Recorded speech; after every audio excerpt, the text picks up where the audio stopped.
Hey, welcome to Most Moto Mindset of Successful Thinking. Moto is short for motivation. The true outcome of having a mindset of successful thinking is having an unwavering expectation of successfully achieving a predetermined goal, knowing that the outcome was supposed to happen.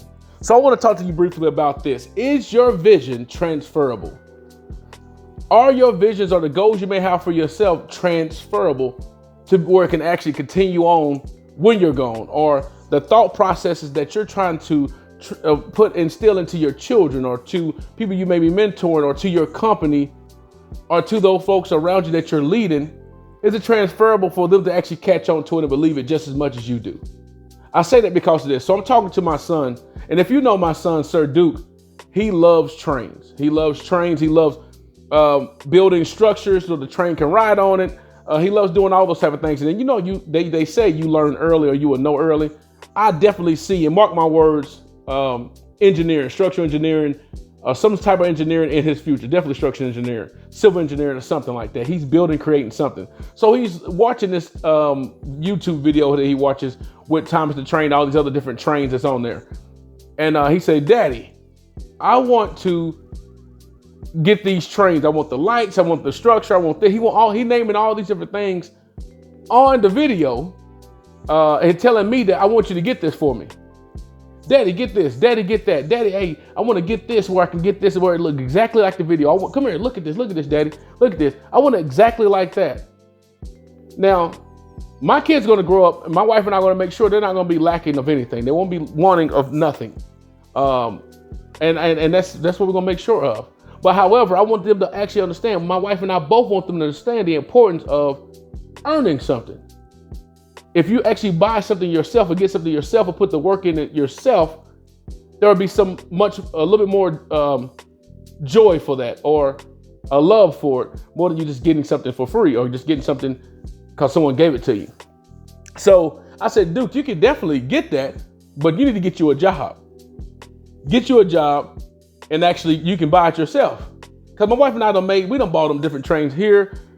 This type of different train for Christmas, this type of structure, he break it, then he move on from it. He not even playing with it no more, right? We're like, man, how much we spend? $500 on that freaking train set for just the train engine and something, $500, and it's just wasted because he loves it. But I said, so when you get you a job, you can buy that. He said, well, Dad, I already got a job, because we've been instilling to him that, and his sister, look, your main job right now is to be a child. Your main job right now is to go to work at school. That's your job. And he actually reminded me, I already got a job, but I don't get no money from it. This dude's 6 years old. I said, okay, well, they need to get you a job and get you some money. And the first thing he said is, okay, give me a job. That made me think. He sees my wife and I get up, him and his sister see my wife and I get up daily, go to work, do things, or actually try to make things happen for them. But they see us go to work. They see us together do things. And the first thing he said was, okay, give me a job.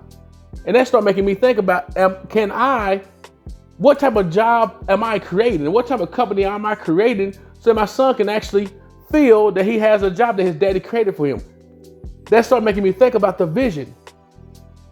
Is my vision transferable? And then so my son doesn't wake up just wanting to trade time for hours. Okay, Daddy, give me a job. Now that I'm challenged. And I want to ask you, is your vision transferable? And then after you're challenged, what are you going to do about it? What are you going to do about now that you've been challenged to say, Daddy, fine, create something for me to actually now carry on as well? Man, that was deep. It may not be deep for you, but it was deep for me. And I started thinking, okay, what job and company now can I create where my son or daughter can actually continue? Is my vision, that I may have for myself as a mortgage lender, if you need a mortgage, let me know. As a mortgage lender, as a banker, can I create a job for my child that he can now actually go out and do something for himself to provide as well and say, my daddy created that, and I'm continuing the legacy on? Is the vision transferable? So from the truth comes from the mouth of babes, right? They tell you the truth. If someone challenges you, the next thing will be, so what do you do after you're not challenged? Someone tell you you're a slacker, you're lazy, you don't get something done. What do you do at that point?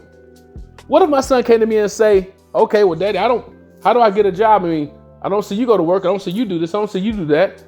The first thing he said was, Daddy, okay, now give me a job. That had me start to think. And is my vision transferable to him? What I do for a living, could I transfer it to him that he can actually grow it? Can I transfer it to a sister that they can actually grow and continue the legacy that I've set forth for them to continue on? Let that be your challenge today. Think about that as you go throughout the day. Is my vision transferable? If you're a manager or owner, if you're a business owner, if you're a leader of some type of organization or some type of profit, is your vision transferable where people say, okay, show me the way. Now, what are you going to do? Are you going to sit back on your hands and say, I'm sorry, I don't do that. Someone else will do it? Or are you going to create it for them and say, here's the way. Then let me show you how to walk it. Remember, the true outcome of having a mindset of successful thinking is having an unwavering expectation of successfully achieving a predetermined goal, knowing that the outcome was supposed to happen. Hope you have a great Friday. Mahalo.